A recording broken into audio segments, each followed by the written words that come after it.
You know, when it comes to certain projects, sometimes I think too big, and the end result is nothing at all gets done. So one issue we've had here since we moved here is there really is no storage for my tractor equipment. We've got that nice big barn, but as I've shared in the past, the way it's laid out, it's really not set up for equipment storage. So I need more storage. And of course, in our big plans, I'm like, I think we need to build another pole barn with a lean-to near the house so we can park the equipment in there, get it out of the weather, maybe park the cars on the other side. And I got some prices, and of course they were expensive. So the end result is the equipment is still sitting out in the rain and the weather. So I made a compromise, and good old Facebook Marketplace, I hope it doesn't let me down again this time, or let me down this time. It really hasn't let me down. I'm kind of careful shopping on Marketplace, but I found a guy who was listing brand new carports, and these are the metal frame carports, so they're, you know, a grade up from the Harbor Freight Portable Garage, probably a pretty good grade up or upgrade. But he had some of these carports that are basically new in the box, 23 feet wide by 21 feet deep. And I thought that'll at least cover things up. So I've got the pad here, and it'll fit on the pad width-wise. The depth is going to actually come out a couple feet in front of the pad, but again, that's okay. I mean, a lot of these things get installed on the dirt, so the fact that we have some concrete is pretty nice.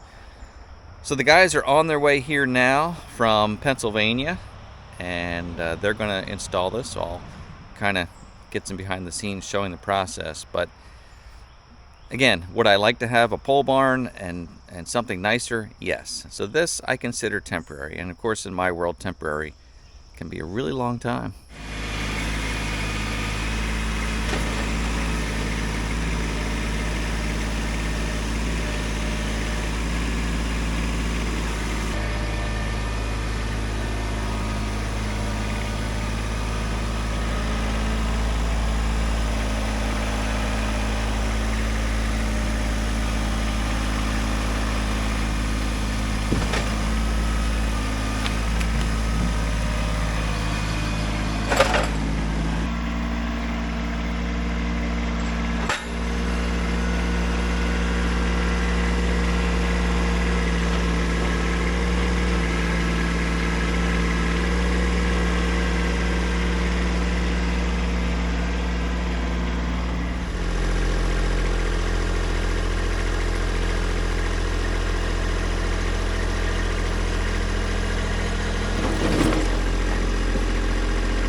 And did Seth tell you that I was going to be recording this because I have a YouTube channel? So, correct. Yep. Yeah. All right. Just didn't want to surprise you with anything. Yep. Nope. We are good on that. All right. Thanks much. I'll see you at 11:45 or so. Thank you. Sounds good. Take care. Bye now. Bye-bye. Okay, so I have 1 hour and 15 minutes left. Funny thing is, I thought this was happening tomorrow. All last week, I'm thinking, all right, got my days planned. Monday, I'll prep the pad, prep the area for these guys. They'll come Tuesday. I looked at my calendar last night and said, oh, shoot, it's Monday, not Tuesday. So I'm kind of scrambling to get this area cleaned up. One thing that I wanted to do, I cut several trees down that were growing around the pad, but there's this cluster of poplar trees, and two of them are leaning right where the carport's going to go. I wanted to try and devise a way to get them to fall away from this area, but at this point I just want to get them down, so maybe I'll try and just cut them and drop them wherever they fall and drag them away, because I really think it'd be better to do it now than once there's a structure here, obviously. I've got everything cleaned out of the way. I'm gonna try and just drop this tree where it won't hit anything, and then I can just drag it out of the way. That's the plan. But I'm not gonna rush, because I gotta be careful.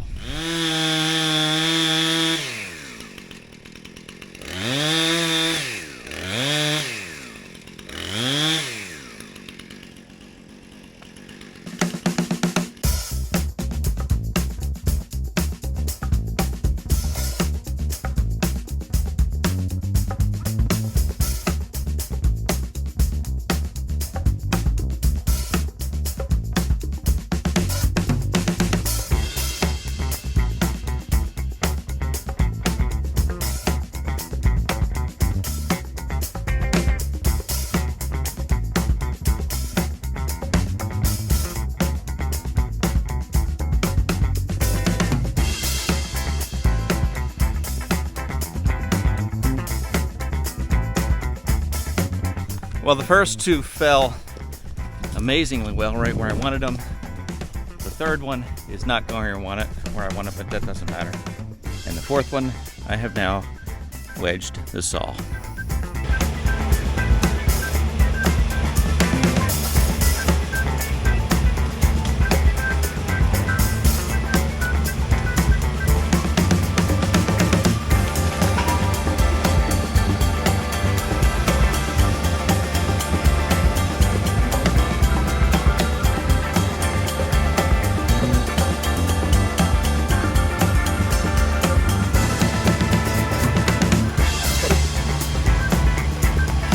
Maybe not the best way to handle that, but it worked. And it was definitely a good idea to get these down now, because the first two, even though I wanted them to fall on the pad, that's exactly where the carport's going.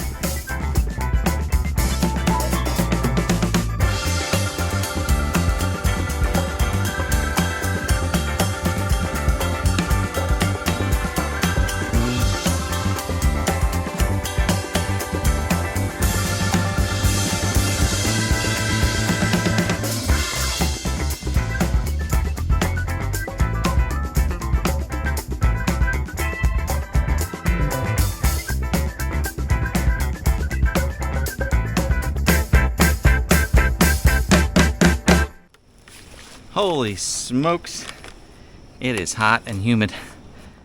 I still prefer summer over winter. I don't care, you know, I don't like being out when it's super cold and you can't feel your fingers, so sweating like mad, but I still like summer. I'm gonna have to wait for the rest of these, because this chipper, maybe it's true of all smaller size tractor chippers, they don't like greens, they don't like evergreens, they don't like wet leaves. You know, they just get mushed up inside the chipper and block it up. So the ideal thing is to wait a couple weeks until the leaves start to dry out, even longer, and they'll fall off. And then you can chip drier wood and it works much better. So it's not worth all the extra time I'm gonna have to put into this. I've got it cleared. I feel really good about getting those cluster of trees down, because now nothing is in the way of that carport. And besides that, I think they're here.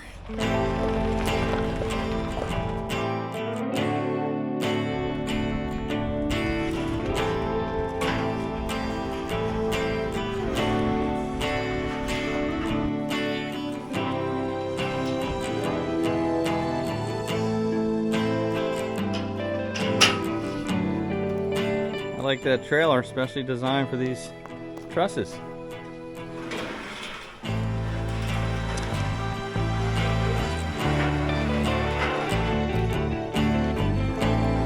These frames are all 14 gauge steel. I didn't really have an idea what 14 gauge looked like. It's about a 1/16 of an inch or so. It's actually heavier than I expected, so it makes me happy.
Well, we're done. Not bad to have a carport in a day. This thing went up pretty quickly. They were here for about 4 hours. Seth's crew of 3 did a really nice job putting this together. Could I have done it myself? Yes, I could, with a friend. It's not a one-person job when you have these 23-foot pieces of steel, so I think 2 people could definitely do this. In my case, I didn't have any way to pick up the braces and the 23-foot steel, so I paid for delivery, and he was offering a special where if you paid for delivery, they would install it as well. So I figured just let them install it, and that's what we did. I'm really happy that the tractor and some of the implements are going to be out of the weather now, out of the sun, the rain, the snow. It's going to make my equipment last longer, and it just feels good to have that undercover. The sides are about 8 feet tall, 12 feet at the center, so it's got plenty of height. Again, it's 23 feet wide by 21 feet deep, and I like that because I didn't want anything too deep because stuff would just get, shoved to the back of it, and I wouldn't be able to retrieve it because I can only enter from one side on this. If I had both sides open or both sides accessible, then you could put things in from either side, but I can only get in from this one side, so I don't want to have things where I have to do too much maneuvering to get things out of place. But it's going to be nice. Certainly no pole barn, but also they're only a fraction of the cost of a pole barn. These things go for about $3,000 depending on the size that you choose. So I think they're worth it, and I like it.